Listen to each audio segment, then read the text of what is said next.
Well, it can be a hard job. We've all done this, I'm sure. Put the fork in, lean down on it. The plant's not giving, but you lean a bit harder, desperately trying to get this thing out of the ground, and then what do you end up with? Broken fork handle, a dibber, and then another dibber. Well, you only need so many dibbers. So a few years ago I found out a different way of digging up. Seems dumb really in a way, but what you actually do is you push the fork upwards. So thrust the fork in and tear upwards. This way you tear the roots and the plant comes out really amazingly easily. You just work your way around the plant gradually, pushing in and lifting and tearing. The plant gets very little damage in this way as well. And there we have it out of the ground. The next thing to do is to split. Well, the traditional method is 2 forks back to back, push down through the top.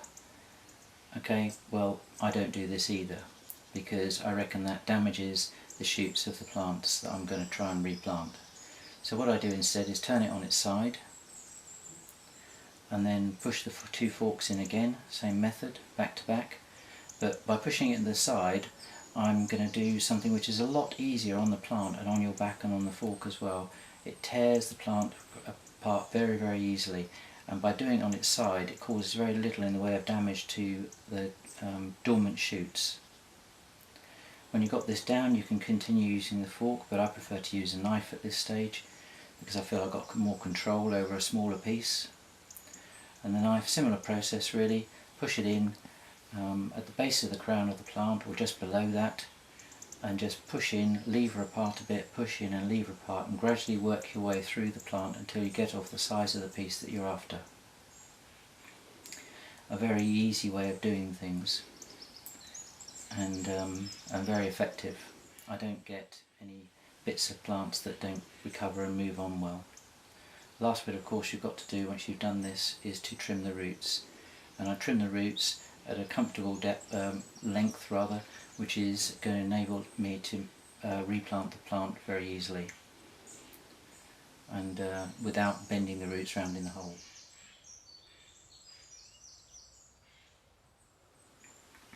Okay, well I always use a plank on the edge of the bed because that means that there's little damage to the grass. So we go, I'm just going to start digging. Yes, Jamie, it'd be helpful if you took a fork with you. Right, so recent years we've ended up with more and more tree roots in the garden, and the same principle of levering upwards with a fork can apply. The drier summers that we've had have meant tree roots have spread much further. As you can see from the tray there of tree roots just out of a relatively small area. Well, once you've actually got the tree roots out, we're on to the next phase, which is again using the plank to run up onto the bed because I don't want to damage the edge again, and I'm going to put some compost on the bed. It also means having the plank there that you could do umpteen journeys backwards and forwards, fiddling around and getting things sorted out without causing any damage or undue compaction. This is our own garden compost produced through the winter, or through the late autumn rather, of clearing up plant material, and then it's left turned once in the summer and then left for a year and then put back on the garden, and it's in that sort of form, a lovely friable nutritious compost. So here's the skill bit now. Not everyone could do this, or perhaps they could. Anyway, just making it roughly level over the area so that I haven't got any undue heavy areas of too much compost. And now we're going to start digging in.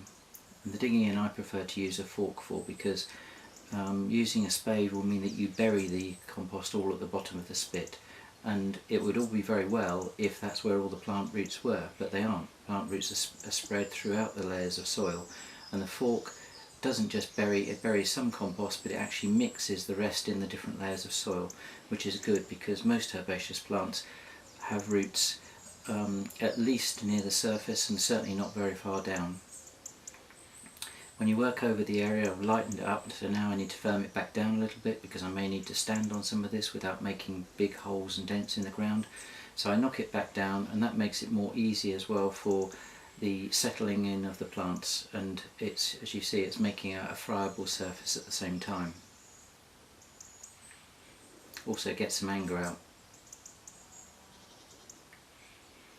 So preparing the plants, well, this is of course one of the most critical parts of the whole job. Typically a pot plant you get from the garden centre will have roots sticking out of the bottom. Okay, and we all know how to deal with those really, but first of all you've got to get the thing out of the pot, a little bit of teasing, and for me I don't do any big ringing round, I just cut off the four corners, and that usually loosens enough of the pot, the root ball. Otherwise what you can do if you've got a round pot is you could do the similar sort of thing.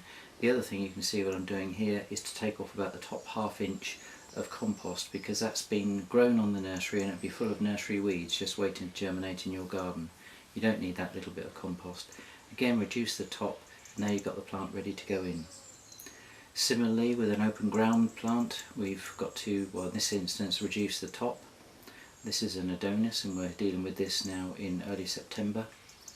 You can look, once you've got the plant clear of the soil, you can look and see where it will divide, or where it will give, as Alan Bloom used to say.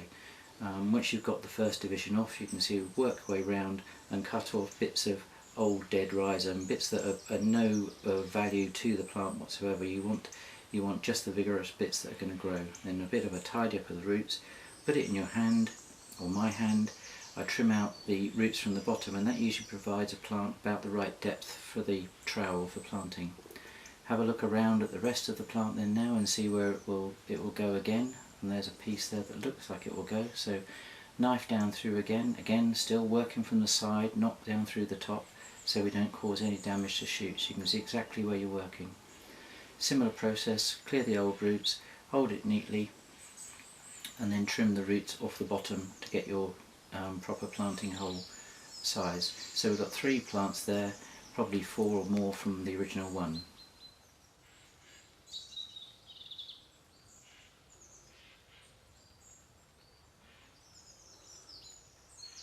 Okay, I'm not using a trowel here because what I'm replanting is a peony.